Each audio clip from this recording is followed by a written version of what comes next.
ঢাকা আন্তর্জাতিক বাণিজ্য মেলার ১৩তম দিনেও প্রত্যাশিত সাড়া নেই ক্রেতা দর্শনার্থীর। এই মুহূর্তে সেখানে আছেন সহকর্মী শাহিনুল ইসলাম সাগর। চলে যাচ্ছি তার কাছে। সাগর, কেউ কেউ বলছেন মেলা এখনো জমে ওঠেনি, কেউ কেউ বলছেন মেলা জমে উঠতে শুরু করেছে। আপনি সকাল থেকে আছেন মেলা প্রাঙ্গণে, কি দেখছেন আপনি? মেলা কি আসলেই জমে উঠেছে?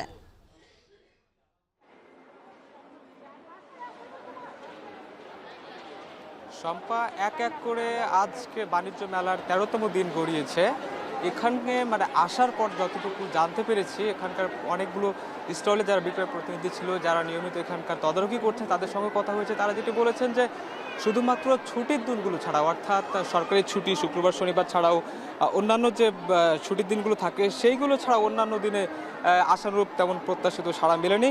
সুতরাং বাণিজ্য মেলার যেটি সবচেয়ে বড় ঘাটতি তারা বলতে চাচ্ছেন সেটি হচ্ছে যে ক্রেতা এবং দর্শনার্থীর।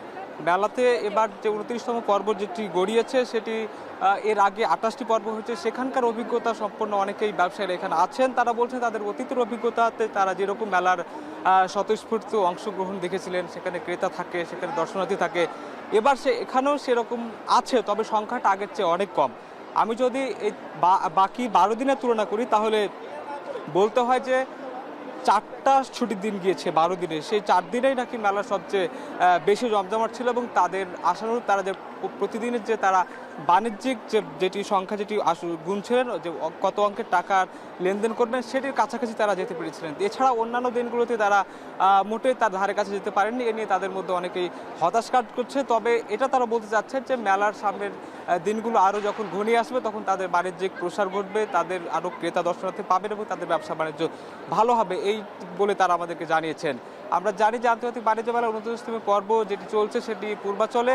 এখানে এবার ৩৬২টি স্টল প্যাভিলিয়নের সংখ্যা রয়েছে এবং সেটির মধ্যে ৩৫১টি হচ্ছে দেশীয় স্টল এবং বাকি যে ১১টি স্টল আছে সেটি হচ্ছে যে বহির্বিশ্ব থেকে ৬০টি দেশের মোট ১১টি স্টল অংশগ্রহণ করেছে। সেই অংশগ্রহণকারী দেশগুলোর মধ্যে রয়েছে ভারত রয়েছে, পাকিস্তান রয়েছে, ইন্দোনেশিয়া রয়েছে, মালয়েশিয়া রয়েছে, সিঙ্গাপুর রয়েছে এবং হংকং রয়েছে। সুতরাং সবকিছু মিলিয়ে বলা যায় যে বাণিজ্যিক যে প্রসার তারা যতটুকু চাচ্ছেন ততটুকু তাদের আশানুরূপ তারা যে সাড়া সেটি এখন পর্যন্ত তারা পায়নি। সুতরাং এই থেকে তাদের কথার ভিত্তিতে বলতে পারি যে বাণিজ্য মেলা সেইভাবে জমে ওঠেনি।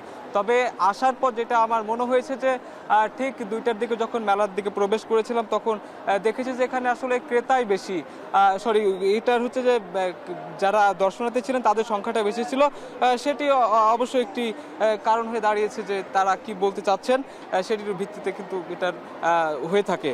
তো সবশেষ যেটি তথ্য সেটি হচ্ছে যে এবার মেলায় মোট যে টিকিট কাউন্টারগুলো রয়েছে সেগুলোতেও কিন্তু ভিড় কম, কারণ এবার প্রথমবারের মতো এই টিকিটিং সিস্টেম চালু করা হয়েছে এবং যারা টিকিট কাটতে যারা পারছে না তারা এখানে এসেও তারা টিকিট কাটার সুযোগ রয়েছে। তবে সে লাইনে দাঁড়ানোর সংখ্যাগুলো কিন্তু খুবই সংখ্যা কম আছে। তো এই ছিল আমার এখান থেকে সবশেষ তথ্য। শম্পা। ঢাকা আন্তর্জাতিক বাণিজ্য মেলার অর্ধেক দিন পার হয়ে গেলেও এখনো ছুটির দিন ছাড়া তেমন একটি জমে ওঠেনি মেলা, সেই খবর জানাচ্ছিলেন সহকর্মী শাহিনুল ইসলাম সাগর।